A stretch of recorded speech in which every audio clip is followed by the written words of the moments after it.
நம்புறேன், என் மக்களை நம்புறேன். தமிழ் சினிமாவின் கருப்பு எம்ஜிஆர். காசு காசு காசு பணம் படப்புவாங்க. தமிழக அரசியலில் நேர்மைக்கொடி கோடி கோடியா சேர்த்து வச்சு எங்கேயா கொண்டு போறீங்க? ஒரு நடிகர் இல்லை, ஒரு புரட்சி. இன்று நம்ம பார்க்க போறது கேப்டன் விஜயகாந்த் அவரோட முழு வாழ்க்கை கதையை பார்க்க போறோம். வாங்க வீடியோக்குள்ள போலாம். ஒரு மனுஷன் பிரியும் பொழுது அவன் தாய் அழுதா, அவன் ஒரு நல்ல மகன். அவனுடைய பிள்ளைங்க அழுதா, அவன் ஒரு நல்ல தகப்பன். அவன் கூட பிறந்தவங்க அழுதா, அவன் ஒரு நல்ல சகோதரன். அவன் பிரிவுக்காக ஒரு நாடே அழுதா, அவன் ஒரு நல்ல தலைவர். சாப்டர் 1, ஆரம்ப வாழ்க்கை. இவரோட ஆரம்ப வாழ்க்கை எப்படி இருந்துச்சு அப்படின்னு பார்த்தோம்னா 1952 ஆகஸ்ட் 25 மதுரையில பிறக்கிறார். உண்மையான பெயர் விஜயராஜ் பழகர்சாமி. சாதாரண ரைஸ் மில் தொழிலாளி குடும்பம் தான் இவரோட குடும்பம். இவரோட தைரியமும் நேர்மையும் சின்ன வயசுல இருந்து தெரிஞ்சிச்சு. பள்ளி நாட்கள்லேயே அநியாயத்தை தட்டி கேட்கிறவரா இருந்தாரு. அது அந்த குணம் தான் அவரோட பின்னால வாழ்க்கையில அரசியலுக்கும் திரைக்கும் வர்றதுக்கு காரணமா இருந்துச்சு. சாப்டர் 2, சினிமா புரட்சி. 1979 இவரோட முதல் படம் வெளியானது. படம் பேர் என்னன்னு பார்த்தோம்னா இனிக்கும் இளமை. அது என்னதான் ரிலீஸ் ஆனாலும் அது அவ்வளவுதான் வசூல் ரீதியா போவே இல்லை.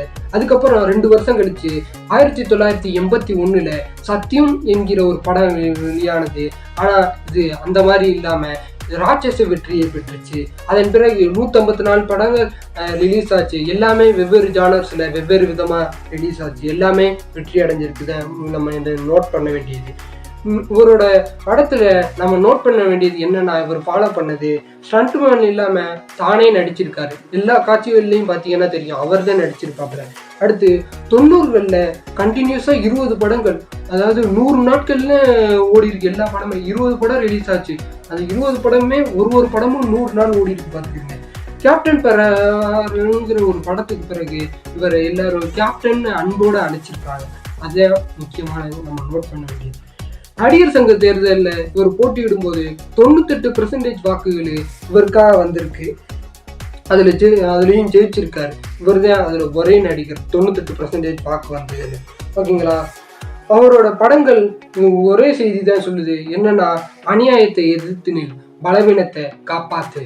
இதே செய்தி அதுதான் பிறகு அரசியல்லையும் கொண்டு வர்றாரு. இத்தனை பேர் விடுற மூச்சு காத்துல எந்த ஜாதி இந்த ஜாதி. சாப்டர் 3, மனிதநேயம். தெருவில் கொட்டிய மனிதர் ஏன்னு பார்ப்போம். சினிமால சம்பாதிச்ச ஒவ்வொரு ரூபாயும் மக்களுக்கே திரும்பி கொடுத்த ஒரே நடிகர் நம்ம கேப்டன் தான். எப்படின்னு பார்ப்போமா, கொரோனா காலத்தில் 10,000 ஆக்சிஜன் சிலிண்டரை இலவசமாக கொடுத்திருக்காரு. சுனாமி, வெள்ளம் இந்த மாதிரி வரையிலாம் ஆளா நிவாரண பொருட்களோட அந்த இடத்துக்கு ஸ்பாட்டுக்கே போயிருக்காரு.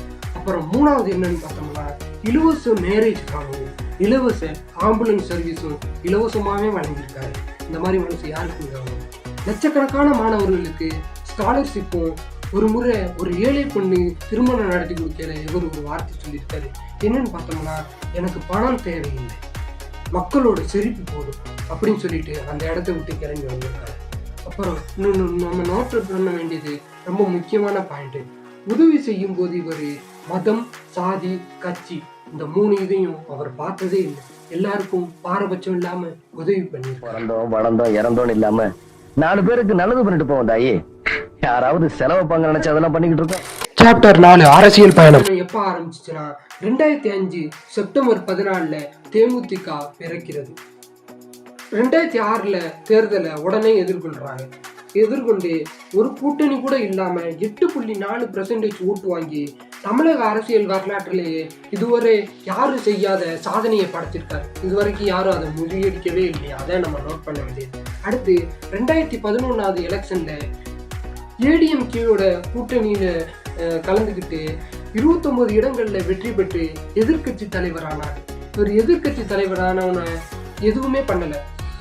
அவர் பேசுனது எப்பவுமே ஸ்ட்ரெயிட் ஃபார்வர்டாக தான் இருக்கும். இதுதான் நான் சொன்னது, எதுவுமே பண்ணவே. புரிஞ்சுக்கணும். ஊழலை ஒழிக்கணும், ஏழையோட பசியை போக்கணும். இதான் அவரோட முழு நேர கொள்கையாவே இருந்திருக்கு. எதிரிகள் கூட இவரை பத்தி என்ன சொல்லியிருக்காங்கன்னா, ஒரே விஷயம் என்ன, 1 பைசா கூட அவரு ஊழல் செய்யவே இல்லைன்னு சொல்லியிருக்காங்க. ஏன்னா என்னுடைய ரசிக மன்றத்தின் தாரக மந்திரமே தமிழன் என்று சொல்லடா, தலை நிமிர்ந்து நில்லடா. சாப்டர் 5, கேப்டனே கேப்டன் ஆகிய 5 குணங்கள். என்னன்னா, யாருக்கும் அஞ்சாத துணிச்சல் 1. 2, உண்மையை முழங்கும் தைரியம். எளிமை எப்படின்னா இறுதி வரை சாதா சட்டை தான் அணிஞ்சிருக்காரு. அப்புறம் ஒரு இடத்துல ஷூட்டிங் ஸ்பாட்ல லைட் மேனோட உட்காந்து சாதாரணமா உட்காந்து சப்பாத்தி சாப்பிட்டுருக்காரு. இந்த மாதிரி யாருமே ஒரு நடிகர் கூட பண்ணதில்லை அப்படின்னு எல்லாரும் சொல்றாங்க. அடுத்து கடைசி வரை மக்களுக்காகவே என்ற ஒரே லட்சியத்தோட இருந்திருக்காரு. இதையும் நம்ம நோட் பண்ணோம். கேப்டன் என்ன பண்ணுவாருன்னா பிரேக்குன்னா உடனே போக மாட்டாரு, கீழே சாப்பிட்றவங்க வரைக்கும் போய் பார்ப்பாரு. எல்லாருக்கும் சிக்கன் இருக்கா மட்டன் இருக்கா அப்படின்னு அவரு போய் பார்ப்பாரு. சாப்டர் 6 கடைசி காலம். கடந்த சில வருடங்களாக உடல்நலக்குறைவு, ஆனாலும் மக்களோட அன்பு ஒரு நொடி கூட குறையவில்லை. 2023 டிசம்பர் 28 கேப்டன் நம்மை விட்டு பிரிந்த நாள். ஆனா அவர் காட்டிய பாதை இன்னும் தொடர்ந்து கொண்டே இருக்கிறது. கேப்டன் ஒரு நடிகர் இல்லை, ஒரு தலைவர் இல்லை, அவர் ஒரு வாழ்க்கை பாடம். நேர்மை இருந்தா, தைரியம் இருந்தா, மக்களுக்காக வாழ்ந்தா நீங்களும் கேப்டன் ஆகலாம். கேப்டன் ஒரு சிங்கம், ஒரு தடவை கர்ஜித்தா அந்த கர்ஜனை என்றும் நிற்காது. எங்க இருந்தாலும் சிங்கம் தான். நன்றி கேப்டன், நீங்க எப்போதும் நம்ம ஹீரோ தான். கோயிலுக்கு பண்ற தர்மம் கூட இல்ல, சாமிக்கு பண்ற 10 ஏழைகளுக்கு பண்ணுங்க, முடியாதவங்களுக்கு பண்ணுங்க. எல்லா தெய்வமும் ஒண்ணுதான் அப்படிமே. நான் எனக்கு ஒண்ணுதான். என்னை பொறுத்த மட்டும் நம்ம குடும்பம் நல்லா இருக்கணும், நம்மளை சேர்ந்தவங்க நல்லா இருக்கணும், நல்ல வேலை கிடைக்கணும். நம்புறேன், என் மக்களை நம்புறேன்.